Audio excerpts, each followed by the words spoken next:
오늘 저희들이 이제 주보 3면을 같이 좀 보시면서 이제 오늘이 하나님 나라 백성의 삶 이제 19번째입니다. 19번째. 그래서 아마 별일이 없으면 한 26가 정도까지 진행이 될 것 같은데, 이제 지금까지 흐름이 어떤가 하면 처음에는 그리스도인이 된다는 것이 무엇인가 하는 것을 저희들이 좀 공부를 했습니다. 그리고 이제 그리스도인이 되었으면 우리가 하나님과 어떤 관계를 맺어야 되는가 하는 것을 저희들이 또 말씀을 나누었고, 그 다음에는 자신과의 관계를 어떻게 가져야 되나 하는 것을 나누었습니다. 그리고 이제 지난 한 5주 동안에는 이제 교회 속에서 우리는 어떻게 해야 되나 하는 것을 말씀을 통해 같이 나누었습니다.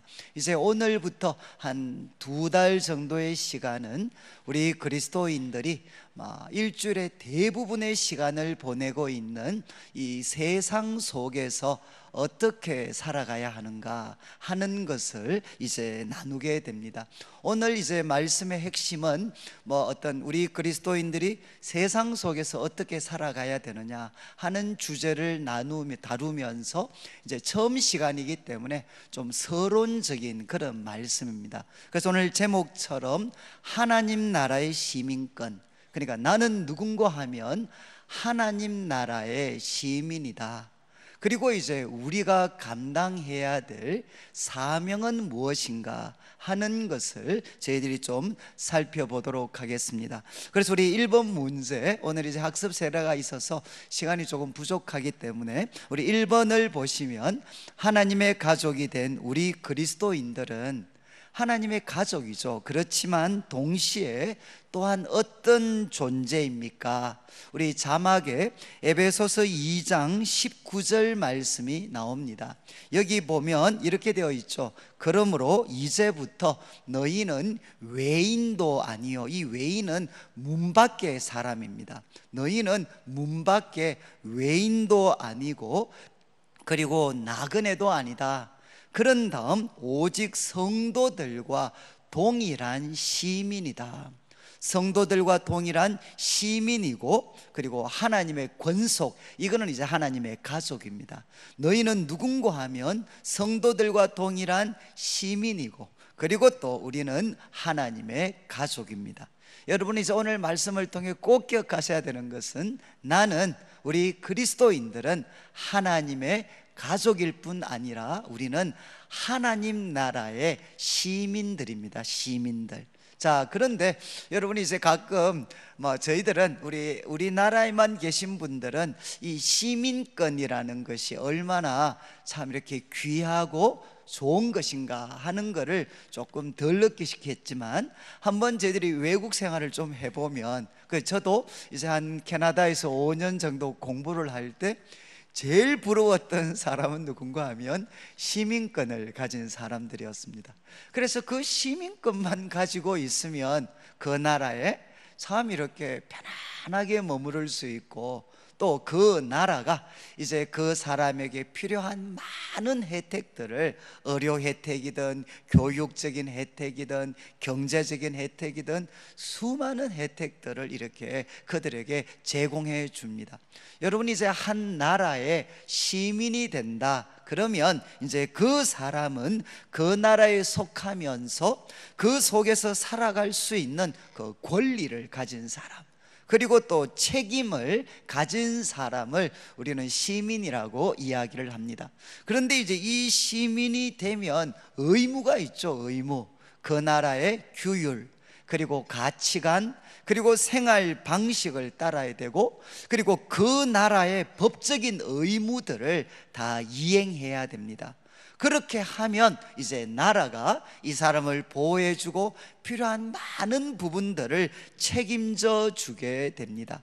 그래서 시민이라는 것은 권리가 있고, 그리고 거기에 따르는 책임이 있습니다. 마찬가지로 우리는 누군가 하면 하나님 나라의 시민들입니다. 시민권을 가진 사람들입니다. 그래서 이분들은 이제 하나님의 말씀을 통해서 하나님의 가치관, 하나님 나라의 가치관, 그리고 생활 방식, 하나님 나라의 법을 잘 배워서 우리가 거기에 맞추어서 잘 살아가야 되겠죠. 그렇게 살아가면 이제 왕이신 하나님께서 그 나라의 시민인 우리 성도님들을 돌보아 주시고 보호해 주시고 책임져 주십니다.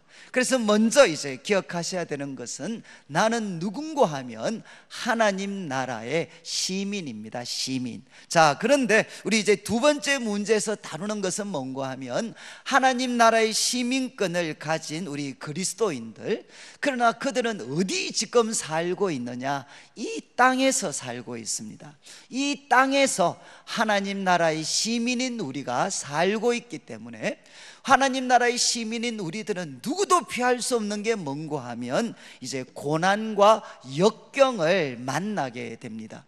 그런데 우리 하나님 나라의 시민인 우리 그리스도인들에게 이런 고난과 역경이 있는 것은 성경을 통해서 보면 두 가지 근본적인 이유가 있습니다. 그래서 우리 자막에 요한복음 15장 19절 말씀이 나오는데, 이것은 예수님께서 잡히시던 날 밤에 제자들에게 주신 말씀 중에 하나입니다. 그래서 19절에 너희가 세상에 속하였으면 세상이 자기의 것을 사랑할 것이나 너희는 세상에 속한 자가 아니요 도리어 내가 너희를 세상에서 택하였기 때문에 뭐라고 했습니까? 세상이 너희를 미워하느니라. 세상은 우리를 미워한다는 겁니다. 이유가 무엇이냐? 우리는 세상에 속하지 않고 이제 예수님의 부르심을 통해서 하나님께 속한 하나님 나라의 시민이 되었기 때문에 세상은, 하나님을 인정하지 않는 세상은 우리를 미워하게 되어 있다는 것입니다. 그리고 또 하나, 이제 빌립보서 3장 20절 21절 말씀이 나오는데, 이 말씀은 우리 성도님들이 참 좋아하시는 말씀이죠. 20절에 그러나 우리의 시민권은 하늘에 있는지라. 우리의 시민권은 하늘에 있는지라. 그런데 이 말씀은 다분히 이제 상당히 의도적입니다. 왜냐하면 빌립보라는 도시가 있었는데 이 빌립보 도시에는 누가 많이 거주했는가 하면 이 로마의 퇴역한 군인들, 로마의 퇴역한 군인들이 이제 이 빌립보에 거주할 수 있도록 이제 로마가 많이 배려를 했습니다. 그리고 이분들은 이 어떤 빌립보에 살고 있지만 어떤 특권을 주었느냐? 로마 시민권을 가질 수 있도록 했습니다. 그러니까 빌립보에 사는 이 어떤 참 퇴직한 그런 로마의 군인들은 비록 몸은 빌립보에 살고 있지만 그들의 자랑은 무엇이었느냐? 우리의 시민권은 로마에 있다, 이렇게 자랑을 했습니다. 그런데 그런 사람들을 향해 사도 바울이 이야기하죠. 우리의 시민권은 로마 정도가 아니라 우리의 시민권은 하늘에 있다. 그러면서 이야기합니다. 그리로부터 구원하는 자 곧 주 예수 그리스도를 기다린다. 하늘로부터 우리는 누구를 기다리느냐? 우리를 구원하실 주 예수 그리스도를 기다리는데 21절을 보시면 이제 그분이 오시면 어떤 두 가지 일이 생기느냐? 그는 만물을 자기에게 복종하게 하실 수 있는 자의 역사로, 구원자 주 예수 그리스도가 오시면 그때는 이 만물을 예수님에게 복종하게 하신다는 겁니다. 이 땅을 사는 사람들 뿐만 아니라 온 우주 만물이 바로 예수님이 만왕의 왕이시오 만주의 주님이시라는 것을 인정할 수밖에 없게 하는 바로 그 날이 온다는 것이죠. 그렇지만 또 하나, 만물이 예수님 앞에 복종할 뿐만 아니라 또 하나는 우리의 낮은 몸을 자기 영광의 몸의 형체같이 변하게 하시리라. 이 낮은 몸은 무엇이겠습니까? 바로 유한한 몸입니다. 죄에게 쉽게 굴복합니다. 시간이 지나면 쇠약해집니다. 마침내는 사망에 굴복할 수밖에 없는 우리의 낮은 몸을 예수님이 그날에 오시면 자기 영광의 몸, 그 부활하신 주님이 입으셨던 영광의 몸의 형체와 같이 변하게 하시리라. 트랜스폼, 질 자체를 바꿔 놓으시겠다, 이렇게 말씀하고 있습니다. 여러분, 만물을 예수님 발 아래 복종하게 되고 우리의 낮은 몸이 영광스러운 몸으로 바뀌게 되는 그 하나님 나라가 완전히 이루어지는 그날은 언제죠? 그날은 미래의 일이라는 것입니다. 미래의 일. 그러니까 지금 우리 성도들은 어떤 상황에 살고 있느냐? 하나님 나라 백성입니다. 그리고 우리 예수님께서 이 땅에 오시고 십자가에 죽으시고 부활하심으로 말미암아 하나님 나라를 이 어둠의 세상에 가져왔습니다. 그래서 하나님의 나라는 이미 임했지만 그러나 그 나라가 완전히 이루어지는 것은 바로 미래의 일입니다. 그 중간 시대를 우리가 살고 있기 때문에 우리 성도들에게는 무엇을 피할 수가 없느냐? 고난과 역경을 피할 수가 없다는 것입니다. 그래서 성경은 우리에게 이야기합니다. 예수님이 말씀하신 것처럼 우리가 살고 있는 이 세상이 가지고 있는 그 적대감, 그리고 하나님 나라의 그 완성은 미래의 일이고 그것을 바라보면서 살아가는 우리들에게는 누구도 예외 없이 고난과 역경을 피할 수가 없습니다. 그래서 우리는 어떻게 살아야 되느냐? 먼저 소극적으로 이야기합니다. 디모데후서 2장 12절에 이런 표현이 나옵니다. 이 11절에는 이런 말씀이죠. 야, 주와 함께 죽으면 주와 함께 살 것이다. 그리고 12절에 참으면 또한 함께 왕노릇할 것이다.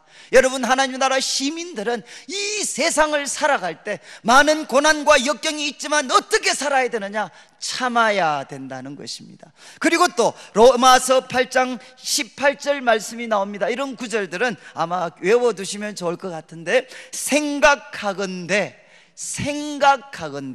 현재 고난은 장차 우리에게 나타날 영광과 비교할 수 없도다. 사도 바울이 로마서 8장에서 우리 성도들이, 성령의 충만함을 받은 성도들이 어떻게 현재 고난을 이겨낼 수 있느냐? 그 방법 중에 하나가 생각하는 것이라는 거죠. 무슨 생각을 하느냐? 현재 고난을 장차 우리 주님께서 우리에게 가져오실 그 영광과 비교해 보라는 것입니다. 장차 우리에게 나타날 영광과는 비교할 수가 없다. 현재의 고난을 장차 우리에게 나타날 영광과 비교하면서 어떻게 살아야 되느냐? 소망 가운데 인내해야 된다는 것입니다. 여러분, 고난과 역경으로 가득 찬 이 세상을 하나님 나라 시민들이 살아갈 때 첫 번째는 무엇을 해야 되느냐? 소망 가운데 그들은 인내해야 됩니다. 그렇지만 여기서 더 나아가서 이제 적극적인 의미가 있습니다. 하나님께서 왜 자기 백성들을 이 어둠의 세상, 고난과 역경이 가득한 이 어둠의 세상 가운데 살게 하셨느냐? 적극적인 이유가 있습니다. 그래서 우리 자막에 우리가 읽었던 베드로전서 2장 9절 말씀이 나오죠. 이제 이렇게 되어 있습니다. 그러나 너희는 택하신 족속이요, 그리고 왕같은 제사장이고, 그리고 거룩한 나라입니다. 그리고 그의 소유가 된 백성인데, 하나님이 우리를 이렇게 자기 백성으로 삼으신 이유가 뭔가 하면, 너희를 어두운 데서 불러내어 그의 귀한 빛에 들어가게 하신, 여기에 귀한 빛은 wonderful light입니다.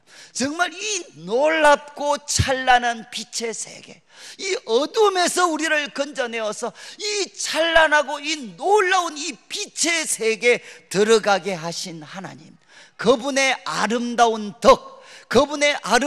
덕을 선포하게 하려 하십니다. 우리를 어두운 데서 불러내어서 그의 그 영광스럽고 놀라운 빛의 세계에 들어가게 하신 하나님, 그 하나님이 얼마나 아름다운 분이시고 얼마나 탁월하신 분이시고 얼마나 영광스러운 분이신가, 그거 선포하라고 하나님이 우리를 이 땅 가운데 두셨다는 것입니다. 그리고 이제 에베소서 2장 6절 7절에도 같은 내용이 나타납니다. 에베소서 2장 6절 7절, 또 함께 일으키사, 자막에 나와 있죠. 그리스도 예수 안에서 함께 우리를 하늘에 앉히셨는데 7절 말씀, 목적이 무엇이냐? 이는 그리스도 예수 안에서 우리에게 자비하심으로써 그 은혜의 지극히 풍성함을 오는 여러 세대에 나타내려 하십니다. 하나님이 왜 우리를 이 땅 가운데 두셨느냐? 우리에게 예수님 때문에 하나님은 우리에게 자비를 베풀어 주셨습니다.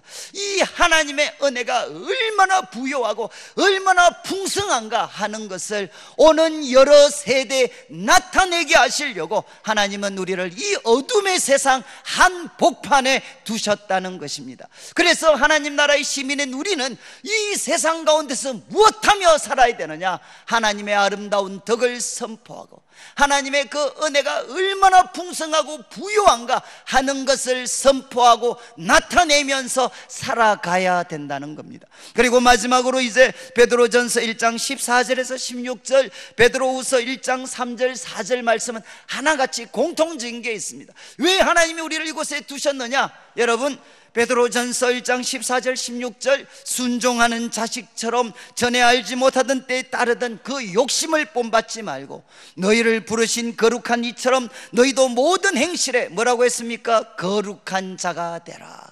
우리를 부르신 그 하나님처럼 우리도 모든 행실에 거룩한 자가 되는 것을 배우고 익히게 하기 위해서 하나님은 우리를 이 땅 가운데 두셨습니다. 그리고 베드로후서 1장 3절 4절, 특별히 4절 마지막을 보시면 이렇게 기록이 되어 있습니다. 하나님이 우리에게 은혜를 베푸신 그 이유는 무엇이냐? 4절 마지막에 너희가 정욕 때문에 이 세상에서 썩어질 것을 피하여 신성한 성품에 참여하는 자가 되게 하리라 하심이라. 과거 번역에는 신의 성품에 참여하게 하려 하심이라. 정말 예수님 닮은 사람, 하나님 닮은 사람이 되게 하시려고 하나님은 우리를 이 땅에 두셨다는 것입니다. 여러분, 말씀을 정리하면 하나님께서 왜 우리를 이 고난과 역경이 많은 세상 속에 두셨습니까? 그리고 우리는 어떻게 살아야 되느냐? 첫 번째는 우리는 소망 가운데서 인내하셔야 됩니다. 그렇지만 두 번째, 적극적으로는 무엇이냐? 우리를 불러내신 그 하나님의 아름다운 덕, 그리고 하나님의 은혜의 풍성함을 오고 오는 사람들에게 선포하고 나타내면서 살아가야 됩니다. 그래서 이제 오늘 주보 마지막 문제가 이런 질문이 있습니다. 하나님의 다스리심을 받고 난 이후에 나에게 일어난 변화를 다른 사람들에게 이야기한다면 무엇을 이야기할 수 있겠는가? 그래서 하나님의 다스림을 받고 난 이후, 예수님을 내 삶의 구세주와 주인으로 모신 이후에 도대체 나에게 어떤 변화가 일어났나? 그래서 저도 이제 이 말씀을 준비하면서 저도 이제 제 자신의 삶을 한번 이렇게 돌아보게 됐습니다. 오늘 우리가 세례 받으시는 분, 학습 받으시는 분한테 제가 가끔 이제 소개를 하는데, 저는 이제 우리 외가는 아무도 예수님을 믿지 않았습니다. 그런데 이제 우리 어머님께서 초등학교 때 이제 친구의 꼬임을 받아가지고, 우리로 말하면 이제 아마 전도주일인지 모르겠습니다. 그래서 우리 어머니가 이렇게 초등학교 한 5학년 때쯤이셨던 것 같아요. 교회를 한번 친구 따라 가셨는데, 이제 그게 계기가 되어서 우리 어머님이 신앙생활을 시작하셨습니다. 그래서 신앙생활을 시작하시고 나서 우리 외갓집이 그 당시 부요하고 또 정말 이 미신이 심한 곳이었기 때문에, 그래서 그 집에서 많은 이렇게 구슬했습니다. 구슬하면 이제 막 그 무당이 신이 안 내려온다, 신이 안 내려온다, 여기에 예수 믿는 사람이 있다, 빨리 그 사람 예수 안 믿는다고 이야기해라. 그러면 이제 우리 어머님이 예수님 믿는다는 거를 이제 우리 어머님에게 새언니가 되시는 분이 이제 아셨어요. 그래서 우리 어머니가 초등학생인데도, 야 아치 빨리 교회 안 다닌다 그래라. 지금 큰 돈 들여가지고 이렇게 큰 구판을 벌려놨는데 신이 안 내려오면 어떡하냐, 빨리 교회 안 다닌다 그래라. 근데 그때 우리 어머님은 정말 착하신 분이시고 또 이렇게 유약하신 분이신데, 그때 하나님이 은혜를 주셔서, 아이고 언니 한번 생각해봐, 나는 초등학생인데 초등학생 속에 있는 하나님이 무서워서 못 내려오는 귀신이라면 나는 그거 안 믿을래. 나는 귀신이 무서워하는 하나님 믿지, 하나님 무서워하는 귀신은 안 믿을래. 그래서 우리 어머님이 그걸 어떻게 또 넘기셔서 신앙생활을 이제 하시게 됐습니다. 그래서 우리 어머님은 이제 쭉 다니셨고, 우리 아버님 어머님은 이제 시골에서 대구 오셔서 어떻게 이제 교회를 소개받고 교회를 다니시게 됐어요. 그런데 우리 아버님 어머님이 아버님과 어머니, 아버님과 작은 아버지 이제 교회 다니시니까 우리 할머니가 이제 교회를 다니시게 됐습니다. 근데 우리 할머니 하시는 말씀이, 이제 그때 우리 할머님은 우리 할아버지가 이렇게 일본에 오랫동안 가 계셨습니다. 그래서 과부 아닌 과부로 사셨는데, 그런데 이제 뭐 낙이 없잖아요. 매일 담배가 낙이었어요, 담배가. 그런데 이제 우리 할머님 말씀이, 예수님 믿고 그날로 이렇게 담배를 끊으셨어요, 담배를. 그래서 이제 우리 가정에 이제 복음의 문이 열렸고 하나님의 다스리심이 시작이 됐습니다. 그리고 저는 이제 부모님 신앙을 잘 가지신 부모님 밑에서 저는 이제 자라게 됐습니다. 근데 저는 이제 제가 자주 말씀드린 것처럼 예수님을 제 삶의 구세주와 주인으로 모신 것은 대학교 2학년이었습니다. 그렇지만 우리 부모님들, 우리 할머님 때문에 우리 가정, 우리 가문에 하나님의 다스리심이 이제 시작됐죠.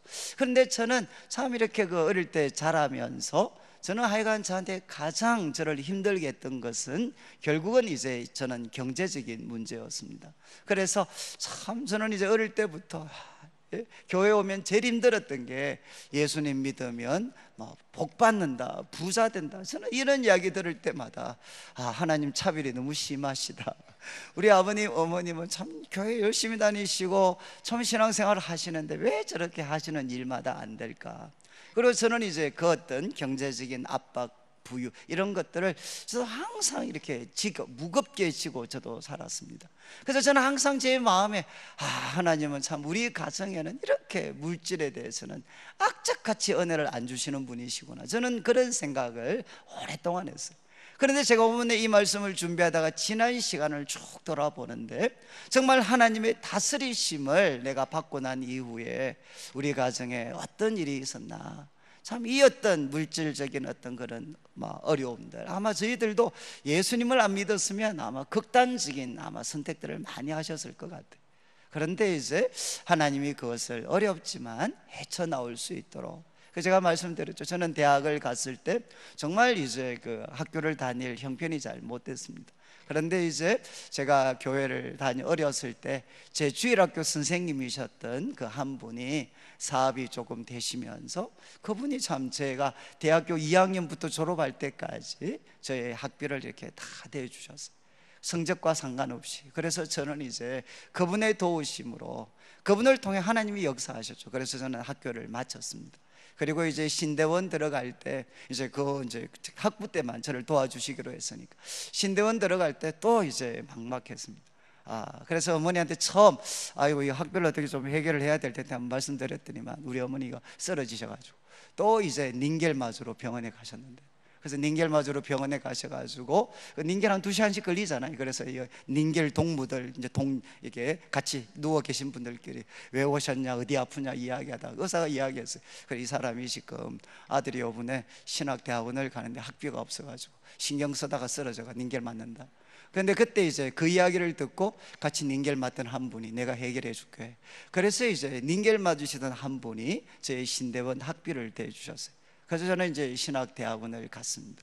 그리고 이제 제가 잘 말씀을 안 드렸는데 내일 교회 와서 참 많은 은혜를 받았고, 그리고 교회에서 기회를 주셔서 이제 유학을 갈 수 있도록 기회를 주셨습니다. 그런데 그때 저희 아버님이 이제 부도가 나셨고 완전히 집이 엉망이었고, 아시겠지만 이제 가서 생활하는 거는 괜찮은데 유학을 준비하는 비용이 그게 생각보다 정말 많은 비용이 듭니다.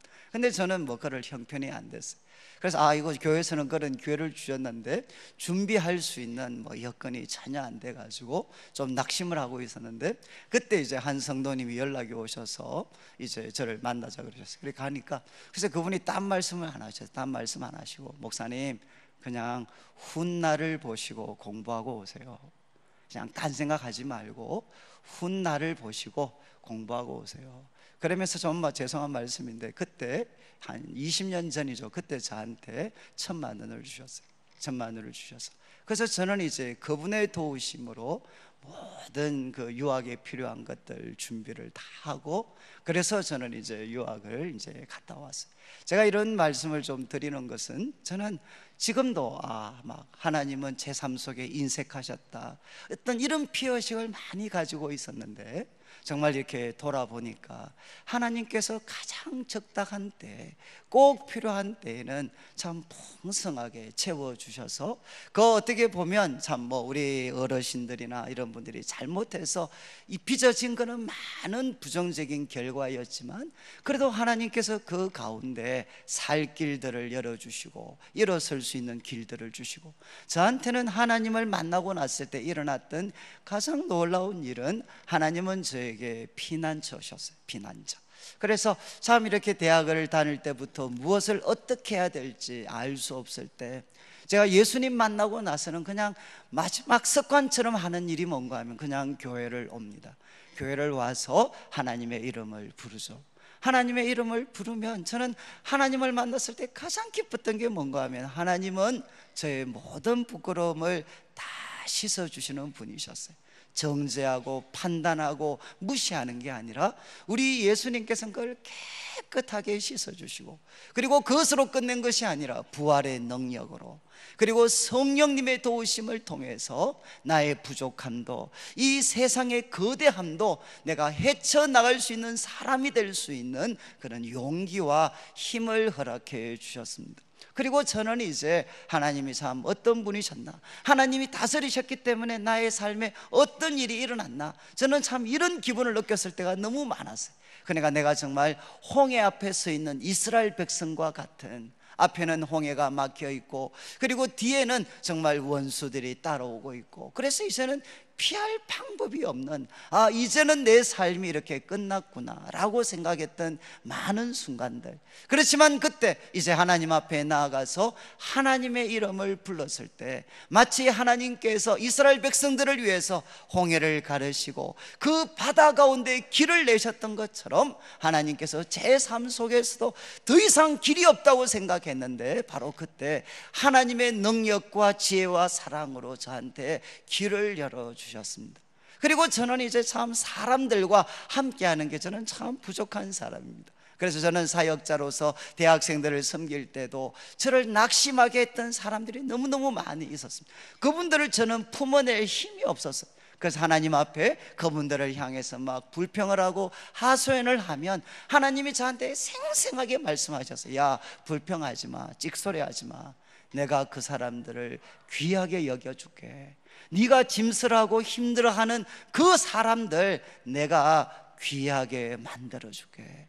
그리고 그 말씀을 받고 나면 사람들, 그렇게 나를 힘들게 했던 사람들, 그러나 그분들 속에 이제 하나님이 일하실 것에 대한 기대들이 내 마음속에 막 불타올랐어요. 그리고 그뿐만 아니라 참 이렇게 사람과 감정이 막 이렇게 뒤틀려지고, 더 이상 정말 그 사람의 얼굴을 보기도 싫었던 그런 많은 순간들이 있었어요. 그때 주님 앞에 나아가서, 하나님, 얼굴을 보기 너무 어렵습니다 라고 하소연하면, 하나님께서 언제나 찾아오셔서 말씀하셨어요.